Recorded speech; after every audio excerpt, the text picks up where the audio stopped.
ಬೆಂಗಳೂರಿನ rave party ಕೇಸ್ನಲ್ಲಿ ಈಗ ಹೊಸ ವಿಚಾರ ಬೆಳಕಿಗೆ ಬರ್ತಾ ಇದೆ. ಸೊ ಟಾಲಿವುಡ್ ಪೋಷಕ ನಟಿ ಹೇಮಾ ಪೊಲೀಸರ ಮುಂದೆ ಬಿಲ್ಡಪ್ ಕೊಡೋಕೆ ಹೋಗಿ ಲಾಕ್ ಆದ ಮಾಹಿತಿ ಈಗ ಸಿಗ್ತಾ ಇದೆ. ಪೊಲೀಸರು ಆರಂಭದಲ್ಲಿ ಹೇಮಾರನ್ನ ಗುರುತಿಸಿರ್ಲಿಲ್ಲಂತೆ. ನಾನು ಯಾರು ಗೊತ್ತಾ, ಫೇಮಸ್ ನಟಿ. ಇವ್ರು ಹೇಳ್ಕೊಂಡ್ಬಿಟ್ಟು ಫೇಮಸ್ ನಟಿನಾ, 1000ಕ್ಕೂ ಹೆಚ್ಚು ಫಿಲ್ಮ್ ಮಾಡಿದ್ದೀನಿ, ಸರಿಯಾಗಿ ನೋಡ್ಕೊಳ್ಳಿ, ಒಳ್ಳೆ ಊಟ ಕೊಡಿ, ಅದು ಬೇರೆ ಕೇಡು ಅಂತೆಲ್ಲ ನಟಿ ಹೇಮಾ ಕಿರಿಕ್ ತೆಗೆದ್ರಂತೆ. ಇದೀಗ ರಕ್ತ ಪರೀಕ್ಷೆಯಲ್ಲಿ ಹೇಮಾ MDMA ಸೇವನೆಯನ್ನು ಮಾಡಿರೋದು ದೃಢಪಟ್ಟ ಬೆನ್ನಲ್ಲೇ ಆಕೆಯನ್ನು ವಿಚಾರಣೆಗೆ ಒಳಪಡಿಸೋಕೆ ಸಿದ್ಧತೆ ನಡೆಸಿದೆ. ಅದನ್ನ ಹಾಕೊಂಡಿದ್ದಕ್ಕೆ ಈ ಥರ ವಿಡಿಯೋ ಮಾಡಿದ್ರು ಅವರು. ಮತ್ತೊಬ್ಬ ನಟಿ ಆಶಿರಾಯ್ ರಿಪೋರ್ಟ್ ನೆಗೆಟಿವ್ ಬಂದಿದೆ ಅಂತ ಫಾರ್ಮ್ ಹೌಸ್ ಮಾಲೀಕ ಗೋಪಾಲ್ ರೆಡ್ಡಿ ಅವರಿಗೆ ಸಿಸಿಬಿ ನೋಟಿಸ್ ಕೊಟ್ಟಿದೆ. ಇನ್ನು ಕರ್ತವ್ಯ ಲೋಪದ ಆರೋಪದ ಮೇಲೆ ಹೆಬ್ಬಗೋಡೆ ಠಾಣೆ ASI ಸೇರಿ 3 ಪೊಲೀಸ್ ಇಲಾಖೆ ಈಗ ಸಸ್ಪೆಂಡ್ ಮಾಡಿದೆ. ಡಿವೈಎಸ್ಪಿ ಇನ್ಸ್ಪೆಕ್ಟರ್ಗಳಿಗೆ ಜಿಲ್ಲಾ SP ಅವರು ಚಾರ್ಜ್ ಮೆಮೋವನ್ನು ನೀಡಿ ಇಷ್ಟೆಲ್ಲ ಆಗ್ತಾ ಇದ್ರು, ನಿಮ್ಮ ಗಮನಕ್ಕೆ ಯಾಕೆ ಬಂದಿಲ್ಲ ಅಂತ ವಿವರಣೆ ಕೇಳಿದ್ದಾರೆ. ಈ ಮಧ್ಯೆ ರೇವ್ ಪಾರ್ಟಿ ಪ್ರಕರಣ ಪ್ರಸ್ತಾಪ ಮಾಡಿ ಬಿಜೆಪಿ ರಾಜ್ಯ ಸರ್ಕಾರದ ವಿರುದ್ಧ ಮುಗಿಬಿದ್ದಿದೆ. ಕಾಂಗ್ರೆಸ್ ಆಡಳಿತದಲ್ಲಿ ರಾಜಧಾನಿ ಉಡ್ತಾ ಬೆಂಗಳೂರು ಆಗ್ಬಿಟ್ಟಿದೆ ಅಂತೆಲ್ಲ ಆರೋಪಿಸಿ ಪೋಸ್ಟರ್ ರಿಲೀಸ್ ಮಾಡಿದೆ. ಆದರೆ ಆರೋಪವನ್ನು ಗೃಹ ಮಂತ್ರಿ ಅಲ್ಲಗಳೆದಿದ್ದಾರೆ. ಉಡ್ತಾ ಬೆಂಗಳೂರು ಅಂತೆಲ್ಲ ಮಾತಾಡಿ ಬೆಂಗಳೂರಿಗೆ ಅಪಕೀರ್ತಿ ತರಬೇಡಿ ಅಂತ ಕಿವಿ ಮಾತು ಹೇಳಿದ್ದಾರೆ.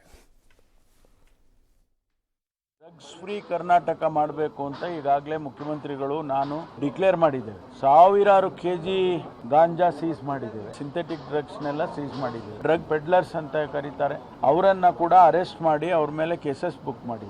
ಬೆಂಗಳೂರು ಅವೆಲ್ಲ ಅಂತ ಎಲ್ಲ ಮಾತಾಡಬಾರ್ದು. ಬೆಂಗಳೂರಿಗೆ ಅಪಕೀರ್ತಿ ತರ್ತಕ್ಕಂಥ ಮಾತನ್ನ ಅವ್ರು ಆಡಬಾರ್ದು. ಬೆಂಗಳೂರಿಗೆ ಅಪಕೀರ್ತಿ ಪಾರ್ಟಿಗಳನ್ನು ನಿಲ್ಸಕ್ಕೆ ಹೇಳಿ ಸುತ್ತಮುತ್ತಲಿರುವಂಥ ಪೊಲೀಸ್ಗಳಿಗೆ ಅಲ್ಲಲ್ಲಿ ಅಡ್ಜಸ್ಟ್ಮೆಂಟ್ಗಳು ಈ ಪಾರ್ಟಿಗಳು ನಡೀತಾ ಇರ್ತವೆ. ಕೇಳಿ ನೋಡಿ, ಗೊತ್ತಾಗುತ್ತೆ. ಸರೌಂಡಿಂಗಲ್ಲಿ ಉಡ್ತಾ ಬೆಂಗಳೂರು ಆಗೋಗಿದೆ, ಹಲವು ಕಡೆಗಳಲ್ಲಿ ಕಾಣಿಸ್ತಾ ಇಲ್ಲ ಅಷ್ಟೇ. ಬೆಳಗಾವಿಯ ಆಳ್ವಾನ್ ನಗರದಲ್ಲಿ ಮಕ್ಕಳ ಕ್ರಿಕೆಟ್ ಜಗಳ ಕೋಮು ಗಲಾಟೆಗೆ ನಾಂದಿಯಾಡಿತು. ನಿನ್ನೆ ಸಂಜೆ ಮುಸ್ಲಿಮರ ಗುಂಪು ಹಿಂದೂಗಳ ಮನೆ ಮೇಲೆ ಕಲ್ಲು ತೂರಾಟ ನಡೆಸಿದೆ. ವಿಷಯ ತಿಳಿದು ಸ್ಥಳಕ್ಕೆ ಬಂದಂತಹ ಪೊಲೀಸರು ಸಮ್ಮುಖದಲ್ಲಿಯೇ ಪುಂಡರ ಗುಂಪು ತಲ್ವಾರ್ ಎಸ್ತು ಎಸ್ಕೇಪ್ ಆಗಿದ್ದಾರೆ. ಲಾಠಿ ಹಿಡಿದು ಬಂದ 2 ಪೊಲೀಸರು ಸಹ ಗಲಾಟೆಯಲ್ಲಿ ಸಿಲುಕಿ ಪರದಾಡಿದ್ದಾರೆ. ಕಲ್ಲು ತೂರಾಟದಲ್ಲಿ ಓರ್ವ ಪೇದೆ ಸೇರಿ 8 ಜನರಿಗೆ ಗಾಯವಾಗಿದೆ. 2 ಕೇಸ್ ದಾಖಲಿಸಿಕೊಂಡು ಶಹಾಪುರ ಪೊಲೀಸರು 10 ಪುಂಡರನ್ನ ಬಂಧಿಸಿದ್ದಾರೆ. ತಲ್ವಾರ್ ಎಸೆದವನ್ನ ಹೆಡೆಮುರಿ ಕಟ್ಟಿದ್ದಾರೆ. ಸದ್ಯ ಪರಿಸ್ಥಿತಿ ಬೂದಿ ಮುಚ್ಚಿದ ಕೆಂಡದಂತೆ ಇದೆ. ಮುಂಜಾಗ್ರತಾ ಕ್ರಮವಾಗಿ ಬಿಗಿ ಪೊಲೀಸ್ ಭದ್ರತೆಯನ್ನ ಮಾಡಲಾಗಿದೆ. ಅತ್ತ ಫೇಸ್ಬುಕ್ನಲ್ಲಿ ಪಾಕ್ ಪರವಾಗಿ ಮೋದಿ ಮತ್ತು ಹಿಂದೂ ಸಂಘಟನೆಗಳ ವಿರುದ್ಧ ಪೋಸ್ಟ್ ಹಾಕಿಕೊಂಡಿದ್ದ ಅಸ್ಗರ್ ಎಂಬಾತನನ್ನ ಚಿಕ್ಕಮಗಳೂರಿನ ಕೊಪ್ಪ ಪೊಲೀಸರು ಬಂಧಿಸಿದ್ದಾರೆ. ಸೈದ್ಧಾಂತಿಕವಾಗಿ ವಿರೋಧ ಇದ್ರೆ ಮೋದಿ ಹಿಂದೂ ಸಂಘಟನೆಗಳು ಪೋಸ್ಟ್ ಹಾಕೊಳ್ಳೋದು ಹಾಕೊಳ್ಳಿ, ಬಟ್ ಈ ಪಾಕ್ ಪ್ರೀತಿ ಯಾಕರಪ್ಪ ನಿಮಗೆಲ್ಲ? ನಿಮ್ಗೆ ಅಷ್ಟೊಂದು ಪ್ರೀತಿ ಇದ್ರೆ ಪಾಪ ಅವ್ರು ಕೇಳ್ತಾ ಇದ್ರೆ ಪಾಕಿಸ್ತಾನದಲ್ಲಿ ಹೋಗ್ಬಿಡಿ, ನಿಮ್ಗೆ ವ್ಯವಸ್ಥೆ ಕೂಡ ಯಾರಾದರೂ ಸಂಘಟನೆಗಳು ಮಾಡಿಕೊಡ್ತಾರೆ, ಹೋಗ್ಬಿಟ್ಟು ಅಲ್ಲೇ ಇದ್ದು ಬಿಡಿ. ಯಾಕಷ್ಟೊಂದು ಪ್ರೀತಿ ನಿಮಗೆ? ಇಲ್ಲಿದ್ಕೊಂಬಿಟ್ಟು ಇಲ್ಲಿ ಅನ್ನ ತಿಂದು ಇಲ್ಲೇ ಎಲ್ಲ ಬದುಕೊಂಡು ಚಿಕ್ಕಾಪುಟ್ಟೆ ಪ್ರೀತಿ ಬರ್ತಾ ಇದೆಯಪ್ಪ ನಿಮ್ಗೆ, ಉಕ್ಕಿ ಬರ್ತಾ ಇದೆ. ಹೋಗಿ ಅಲ್ಲಿ ಪರಿಸ್ಥಿತಿ ಏನಂತ ಗೊತ್ತಾಗುತ್ತೆ. ಇನ್ನು ಚಿಕಿತ್ಸೆಗಾಗಿ ಕೋಲ್ಕತ್ತಾಗೆ ಬಂದು ವಾರದ ಹಿಂದೆ ಬಾಂಗ್ಲಾ ಸಂಸದ ಮೊಹಮ್ಮದ್ ಅನ್ವರುಲ್ಲಾ ಅನರ್ ಹತ್ಯೆಯಾಗಿದ್ರು. ಇದಕ್ಕೆ ಸಂಬಂಧಿಸಿದಂಥ ಭಯಾನಕ ವಿಚಾರಗಳು ಈಗ ಬರ್ತಾ ಇದೆ. ಸಂಸದರಿಗೆ ಮಹಿಳೆಯ ಮೂಲಕ ಬಲೆ ಹಾಕಿದ ಸುಪಾರಿ ಹಂತಕರು ಅಪಾರ್ಟ್ಮೆಂಟ್ ಒಂದಕ್ಕೆ ಕರೆಸಿ ಹತ್ಯೆ ಮಾಡಿದ್ದಾರೆ.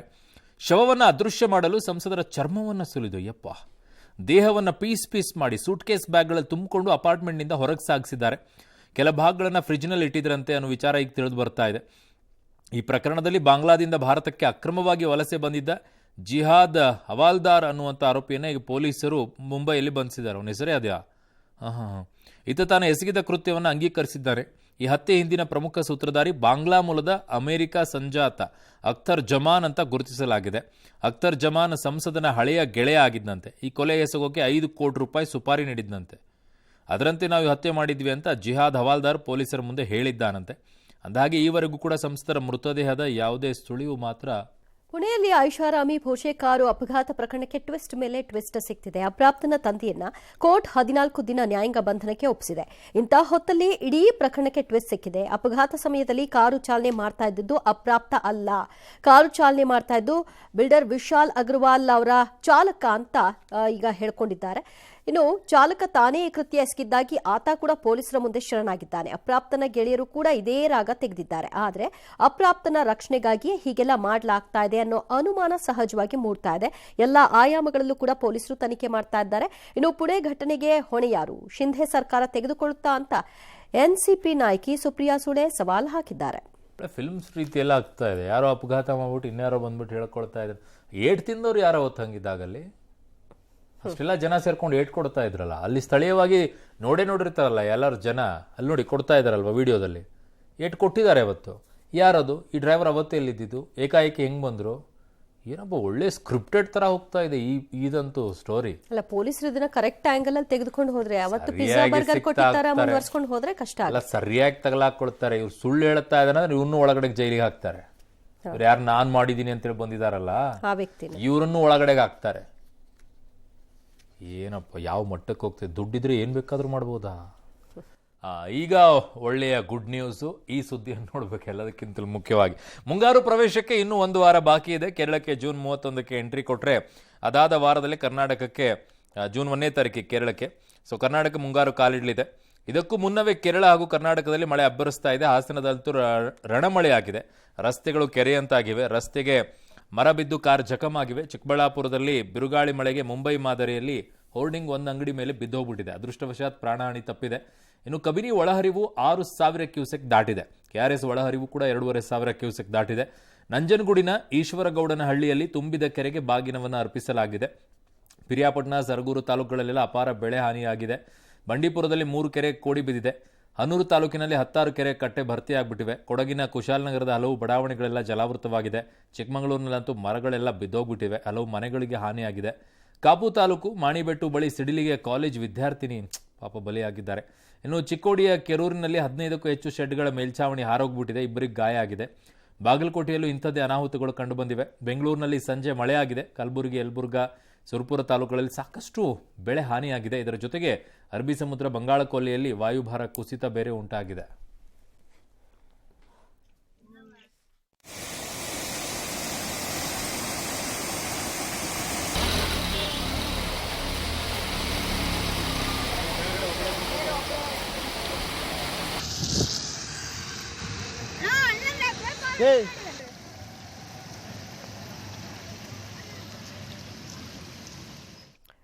ಕೊಡೆ ಹಿಡಿದು ಚಾಲನೆ ಮಾಡುತ್ತಾ ಬಸ್ ಸೋರ್ತಾ ಇದೆ ಅಂತ ಬಿಂಬಿಸಿ ವಿಡಿಯೋ ಮಾಡೋಕೆ ವಾಯುವ್ಯ ಸಾರಿಗೆ ಸಿಬ್ಬಂದಿಗೆ ಹೋಗಿದ್ರು. ಅವ್ರಿಗೀಗ ಇಲಾಖೆ ಶಾಕ್ ಕೊಟ್ಟಿದೆ. ಬೆಟಗೇರಿಯಿಂದ ಧಾರವಾಡಕ್ಕೆ ಬರುವಾಗ ಮಳೆ ಬರ್ತಿತ್ತು. ಈ ವೇಳೆ ಬಸ್ ಸೋರದಿದ್ರೂ ಕೂಡ ಸೋರ್ತಾ ಇದೆ ಅಂತ ಬಿಂಬಿಸಲು ಚಾಲಕ ಹನುಮಂತ ಒಂದು ಕೈಯಲ್ಲಿ ಕೊಡೆ ಹಿಡ್ಕೊಂಡು ಮತ್ತೊಂದು ಕೈಯಲ್ಲಿ ಬಸ್ ಚಾಲನೆ ಮಾಡಿದ್ರು. ಇದನ್ನ ನಿರ್ವಾಹಕಿ ಅನಿತಾ ತಮ್ಮ ಮೊಬೈಲ್ನಲ್ಲಿ ಸೆರೆ ಹಿಡಿದಿದ್ರು. ಇದು ವೈರಲ್ ಆಗಿತ್ತು. ಇದು ಚಾಲಕ ನಿರ್ವಾಹಕಿಯ ಚೇಷ್ಟೆ ಅಂತ ಪರಿಗಣಿಸಿದಂತಹ ಇಲಾಖೆ ಇಬ್ಬರು ಸಿಬ್ಬಂದಿಯನ್ನ ಸಸ್ಪೆಂಡ್ ಮಾಡಿದೆ. ಮತ್ತೊಂದು ಕಡೆಯಲ್ಲಿ ಗದಗದಲ್ಲಿ ಫುಲ್ ರಶ್ ಇದ್ದಲ್ಲಿ ಬಸ್ಸಲ್ಲಿ ವಿದ್ಯಾರ್ಥಿಗಳು ಡೋರ್ನಲ್ಲಿ ನಿತಾಡ್ಕೊಂಡು ಸಂಚಾರವನ್ನ ಮಾಡಿರೋ ವಿಡಿಯೋ ಸಹ ವೈರಲ್ ಆಗಿದೆ.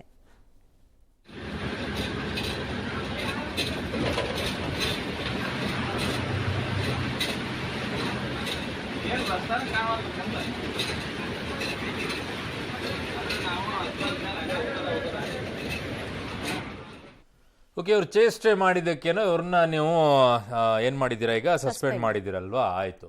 ಈ ಬಸ್ನಲ್ಲಿ ಪಾಪ ವಿದ್ಯಾರ್ಥಿಗಳು ನೇತಾಡ್ಕೊಂಡು ಹೋಗೋ ರೀತಿಯಲ್ಲಿ ಬಸ್ಗಳನ್ನೇ ಕೊಡೋದಕ್ಕೆ ಕೂತಿದಾರಲ್ಲ, ಅವ್ರನ್ನೇನ್ ಮಾಡ್ಬೇಕೀಗ? ಅವ್ರನ್ನೇನ್ ಮಾಡ್ಬೇಕು?